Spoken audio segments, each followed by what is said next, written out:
Welcome back to AllG. Sometimes AllG's React, and this time we have a reaction. Thomas Sowell, Black Redneck.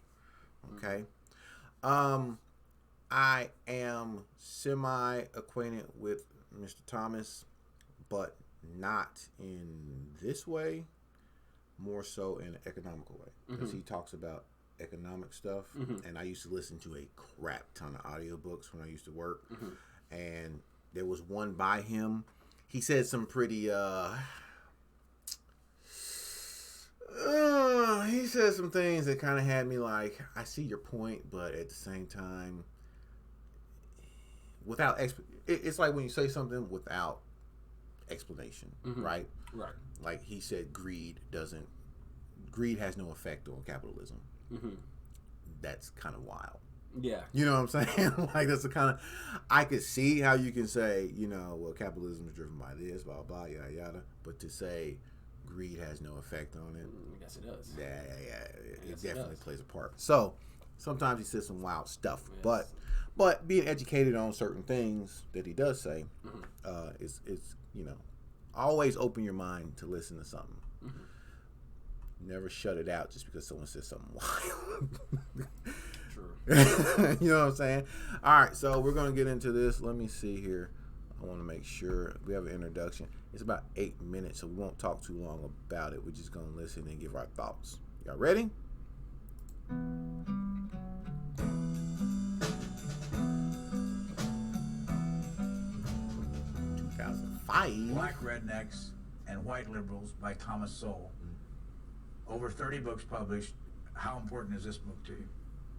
Probably, it may be the most important because there are so many misconceptions about racial and ethnic issues that just straightening out the misconceptions is a major task in itself.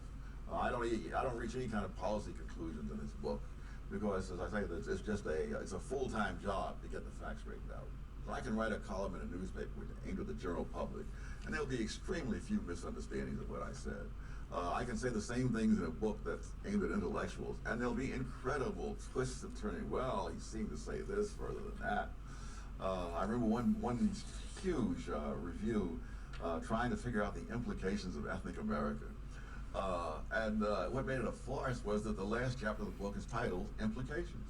So you don't have to guess what the implications I drew. They're right there. But I strongly suspect the person who wrote the review never got that far. Black Rednecks, who are they? These would be blacks who came out of the Southern culture and who carried that culture with them north into the urban ghettos and into the ghettos of the South, for that matter, and who have not moved out of that culture since. Over the years, both blacks and whites have moved away from that culture, but in the poorest and worst of the ghetto areas, there are lots of people who have not. And these kinds of, it's a culture which didn't do whites any good, and it's certainly not doing blacks any good today. And the tragedy is that people regard this culture as somehow the authentic black culture, and therefore you're not to interfere with it. It's to be allowed to, and so they're cheering people on. It reminds me of a scene in the Blue Max where this general is encouraging this daredevil pilot to do all kinds of wild stunts, you see, knowing that the guy's going to kill himself if he keeps doing this, and therefore the general will be rid of a political problem.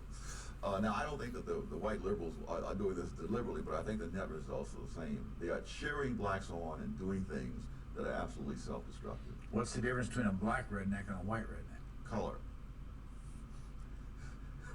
Same kind of people, same attitudes? Oh, absolutely, absolutely. And same kind of results. One of the things I point out in this book is that, you know, as late as the First World War, when mental tests were given in the Army, there were whites from any number of southern states who scored lower on those tests than blacks from northern states. So that anyone who comes out of that culture is likely to score lower on mental tests, to do less well in intellectual areas, whether they're black or white. Among the middleman minorities, of which the Jews are the most prominent, the hostility of these people in countries around the world is out of all proportion to that, to any other kind of group I can think of. In terms of violence, the number of Chinese killed, let's say, in 1 year, and by mob action exceeds all the blacks lynched in the entire history of the United States. And the number of Armenians killed in Turkey, you know, during the First World War is greater than that. And of course, the number of Jews slaughtered on a number of occasions in history even before the Holocaust, is greater than that. So the question is, why this particular kind of people are the targets of so much venomous hatred? And I think the answer is that they not only succeed, they succeed in a way which is a threat to the egos of other people. That is, no, you can envy a Rockefeller, but he's no threat to your ego, because you say, listen, anybody can be rich if he's born a Rockefeller. But the guy who comes here, let's say from Vietnam or Korea, and arrives here with little more than the clothes in his back and a few words of broken English, and a decade later he has his own little business, and you see his son a few years after that getting ready to go off to Harvard or MIT, you got to ask yourself, you've either got to, you've got to hate yourself for saying, my God, I've been stagnating, this guy was nothing, and now he's risen up, or you're going to have to hate him. And most people, when they have a choice between hating others and hating themselves, they hate others. Where does the hatred for the Jews come from in history? Or they do both. Right. A number of places, but they are people who have succeeded an awful lot in the midst of other people who have not. Years ago, one official of one of the Jewish organizations in New York asked me, well, what can Jews themselves do in order to minimize the hostility they face? I gave him a one-word answer: fail. Because as long as you succeed, you're going to be hated. Slavery was much bigger and involved infinitely more people than people have realized. It was not confined by race. It was not defined by race or created by race. It existed for thousands of years. A history professor had a student come up to him and ask him, well, when did slavery begin? He said, you're asking the wrong question. The question is, when did freedom begin? Because slavery existed as long as we have any records. And from archaeological finds, we realize that people were enslaving other people before they could read and write. So that's always existed, and it's existed all over the world. The number of white people enslaved by pirates in North Africa was greater than the number of Africans brought to the United States. And yet that's not even mentioned in most of the discussion. So I tried to look at slavery as a worldwide phenomenon. And it's something that's lasted for thousands of years. I also tried to ask the question, why did it end? It ended here because of a civil war, but it didn't end anywhere else because of that. It took over 100 years to root it out. And again, the literature, there's tons, you can find the shelves groaning with books about the United States, the Western Hemisphere, and Africans, but virtually nothing about the rest of it. This book about the Europeans enslaved by North African pirates came out in 2003. By 2004, you couldn't find a copy. For all practical purposes, going out of print. There was just no interest in it. I wish you would drop the name. Racism in the United States grew out of slavery, but slavery didn't grow out of racism. The Europeans enslaved other Europeans for centuries before the first African was ever brought to the Western Hemisphere. That wherever there were people who were vulnerable for whatever reason, those were the people that were preyed upon. Even though for most of history, those who enslaved and those who were slaves were the same race. In your opinion, what has to be done in the black schools or among black students in order to bring them up? One, you get rid of the things that are dragging them down. You stop saying that speaking black English, is just as valid and all that kind of stuff. It may be just as valid to linguists and so forth, but the fact is, if you talk that way, you're not likely to get into med school, you're not likely to do very much in your life. If you were still living 50 years from now, what would you predict the black race in this country would be? Oh, wow. I mean, based on trends that you've seen in the last 20, 50 years. It could go either way. If the current trends continue, it's going to be a disaster. But there's evidence that the current trends are not unchallenged. People from time to time ask me to mention some black conservative writers. And I told them, 30 years ago, I could have told you Walter Williams and me. And today, I can't even keep track of them all. They're all over the place. They're in the media. They have their own shows. They write columns. They write books. And I learn about them, from nowhere. They suddenly appear. So there is this counter trend going on. And everything depends upon which wins out in the end. Is he still alive? I think he is. Pretty sure he is. Okay. Pretty sure he is. Man, there's a lot to unpack here. Whew. Yeah, there is. The redneck thing. So, I'll hit on that real quick. while man, this shit's hard here. This is a hard thing to do. Because the people who advocate for the most freedom normally fall within the black redneck group of people. True. You get what I'm saying? So, while you can say it's destructive, I think he's saying it's destructive based off of the fact of social integration. You being integrated into society and what society says and what society says should happen. You get what I'm saying? True. You know what I'm saying? Yeah. But if we do that, then we kind of see how society acts towards the authority of the government. They're not really rebellious. They're not really willing to fight that type of thing. And you find them fighters and those people who stand on that moral freedom more in the so-called black redneck group. Yeah, it kind of reminds me of that video that we saw with those, that dude, that music video. Yeah. Okay, so what you just said, people not adjusting to different societies or cultures and stuff like that. I mean, hell, that happens even now. You can take somebody from California, put them in Oklahoma, and then that's a clash of people right there. Yeah. We're not even considered South. We're considered Midwest. Right. So people are kind of like byproducts of their environment. Definitely byproducts of their environment. Matter of fact, remember the whole Confederate flag thing when that was popping off? Yeah. And then all of a sudden, when he said the only difference between a white redneck and a black redneck is color, because you've seen black dudes out here, this is my history. Yeah. This is my history. Right. This is where I'm from. You know, this is my brother right here. Right. And so, man, he spoke on a lot of good things. I guess I'm looking at it more of, I was raised in the hood. People don't say I sound like the hood. They say you sound like a white boy. I get that all the time. You sound like a white boy. Right. If a black man doesn't sound like how we think a black man should sound, which is a southern black dude, you know what I'm saying? Because if society's putting it out there. But all right, so. Jargon talk. Almost act like you're kind of like dumb. Okay. Okay, so. That type. But you're from the South, so you could speak on this more than I could. Right. So the problem, here's the thing with like sounding black or sounding southern, right? All this jumps back. Like when he brought up the linguists, like the importance of it, like how the linguists view it. The linguists view it correctly. When you had no one to teach you what something is. Like if you take this, oh shit, my fault. I shouldn't have picked that one up. No. Okay, let me make sure we're still doing what we're doing here.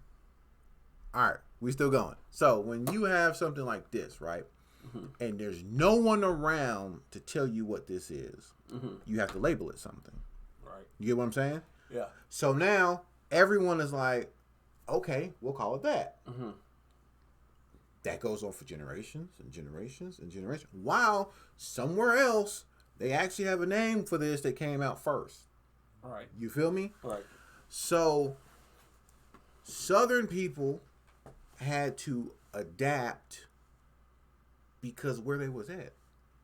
They were way more shut off from the world. I'm gonna say world because basically, like we talked about the port cities in that one video, you know what I'm saying? They was way more shut off, so they had to adapt and do what they do. That's really the culture of black redneck. Okay. Is adapting. Okay. So now you take in the fact of slaves couldn't be taught to read, write, blah blah blah. You know what I'm saying? That continues to go on. Of course, you have some people, you have those exceptions. Those some masters is like, no, I don't want dumb slaves. You know what I'm saying? Like, I don't want smart slaves. But that's an exception, not the rule. The rule was you couldn't teach your slaves. So they had to adapt. That's why we have slang. You get what I'm saying? Because words had to be created for things. But they weren't educated on what those things were. So they had to be educated. Linguists right now argue that the fact that was actually created by black people. That's an argument happening. Like, who created You know what I'm saying? They had contributed to the fact that it was just a way of them trying to say yes, but they couldn't say yes. You know what I'm saying? You know what I'm saying? And that's where it comes from. So, like I said, with his whole, greed, it looks like his point of view is coming from you being integrated into a higher learned society. But there's so many flaws with that. There's so many flaws with society in general. True. Especially upper society. So that's kind of the negative I see with it. It's like, because that seems like the point he's coming from. Because he mentions Harvard and all this other type of stuff. You know what I'm saying? But we all know the only difference between a school educated person versus an educated person is really just a piece of paper. You know? Where that paper stamped from. And where that paper stamped from. I would say the flip side would be if you look at what happened after the Civil War. So we had slavery, and there was Civil War after it. I'm thinking, and you can correct me if I'm wrong, I'm thinking the economy from the South crashed after the Civil War. Had to have crashed. You have all these, you have a flood of people who are free, who were indentured, slaves, whatever. And now you have a flood of people that's hitting the economy. Yeah. Hitting the Southern economy, probably looking for that. They probably can't look for jobs, but they probably trying to band together, try to pick up the pieces out of nowhere. Yes. You know what I'm saying? You had some who were semi-educated based off of probably being in the Confederate, right, or the ones who went to the North or whatever. So you have you still have a ton of white people down there, and then you have a ton of black people. Yes. And everybody's kind of like, I'm sure there were small communities of blacks and whites that were together. Oh yeah. Oh yeah. And then you had people who were like, well, I'm getting up out the South. I'm about to go to the North. Right. And those people, when you start isolating people based off of where they're from, you take that Mason-Dixie line, start putting some people over here, and you put these other people up here, they're going to develop two different languages. Yep. Yes, sir. And so you take some people who didn't have access to certain languages, and then you put them in a group of people who are poor just as well, and they're probably going to start meshing together. Yes. Yes. Yes. So that's just my point of view. I could be wrong on that, but that seems like, slavery ended, the economy crashed. You got the people who had the resources to get out probably went to the North. The people who didn't went south, and they stayed south. And those people kind of coalesced together. And of course, racism was still around, so people started breaking off into their own pockets. But because they're both poor, it wasn't like people who were super knowledgeable were coming down to the South trying to get them, like, come up to our level. We're going to teach you. Like, no, hey, you do your thing down there because you guys are abhorrent people, and we're going to do it up here. And you can just look at our school systems to see that it's not really about making learned people anyway. It doesn't matter what state you at. You know what I'm saying? Yeah. Like, they teach you just non-relevant stuff. Like, how much of the stuff you use from school? All I tell my kids is be able to learn to read and write, and I'll teach you the rest. See me. I say read, write, math. Then the three things. Yeah, math. Then the three things that I harp on with my kids. Oh yeah. Read, write, math. That's it. I Everything else. Oh yeah. No. Yeah. So I'll teach you history, son. So he talks about that, and I kind of feel like it just comes from that viewpoint of like trying to be this learned society, as if everyone had degrees, society would just be so much better. That's not the case. Yeah, and he's also not saying that you can't apply yourself and get out of where you're from, but if you're born into a ghetto, aka you can have the ghetto, the hood, the trailer park, wherever. Those people are going to be byproducts. They're going to be raised in a certain type of mindset. They're going to be raised in a certain type of area. If they're poor, they're probably not going to have access to go to the city, especially if somebody's like, if you have a town and you have like a little, like, hey, my nearest neighbor's like a couple miles away, you know what I'm saying? And then you have like a small group of friends. You guys are probably all going to talk the same, probably have similar hobbies. And be completely different from even the city folk that's still down south. Yes, exactly. You know what I'm saying? So there's just like these little bit of pockets, but... country folk. So for me, like, what people need to realize is you can look at a lot of different aspects of our society to figure out how long it generally takes for people to get quote unquote caught up, right? So look at drivers, right? Who causes the most accidents? Women. Why though? I'm probably not gonna say that on camera, but I'll let you say it.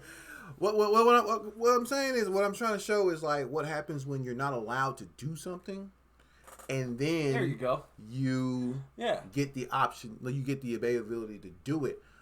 There's something called legacy skills, okay? And this just doesn't apply for women. This applies for poor people. Like if you have a group of people that's in a poor area, and cars are not accessible like that, you know what I'm saying? You'll see when someone does get a car, oh, okay, the chances of them wrecking that mug is high. Compared to a society that's had cars for like 10, 15 years. You get what I'm saying? I see what you're saying. So, and if you take that person from an area that cars are rare versus a person where cars is just very normal and they could be the same age, the chances of this person wrecking a vehicle is very high because them legacy skills ain't there. Granddaddy didn't have no car. He walked everywhere, caught the bus. You know what I'm saying? Daddy didn't have a car until later on in his life. You know what I'm saying? That type of stuff right there. So it's the same way like when you look at with women. Women didn't have access to driving.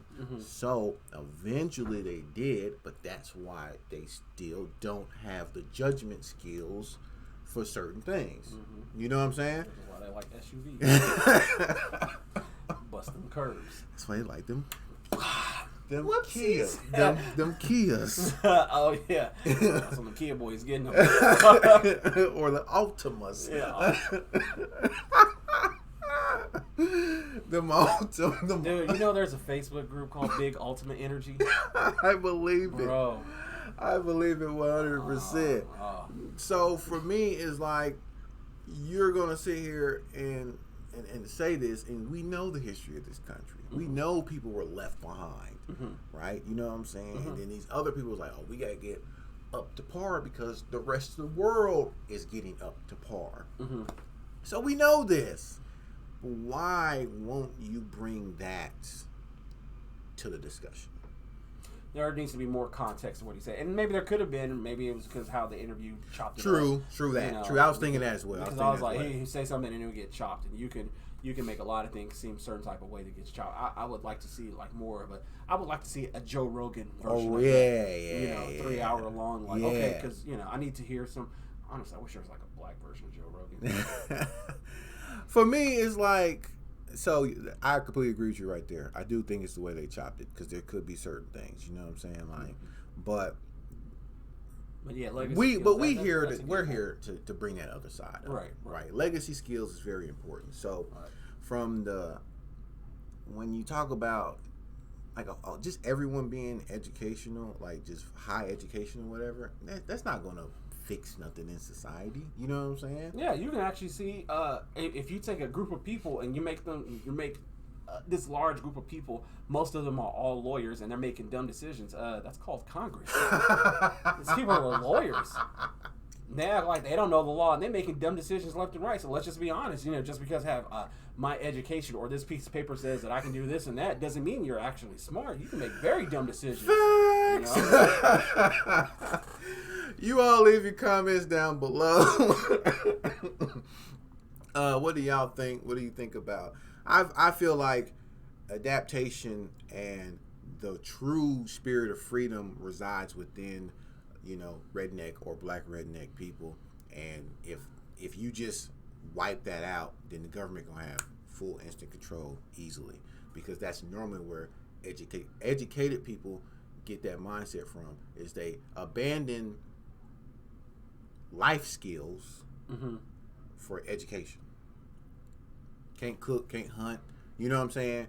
Can't do those things. Yeah, that's why whenever they show like that quote unquote map of if the country was to have a civil war, where would it break to? Where would you want to be? Hey, if you was in New York, do you want to ride with New York or do you want to ride with people in Georgia or Texas? You know what I'm saying? Because they're like, well, we kind of know.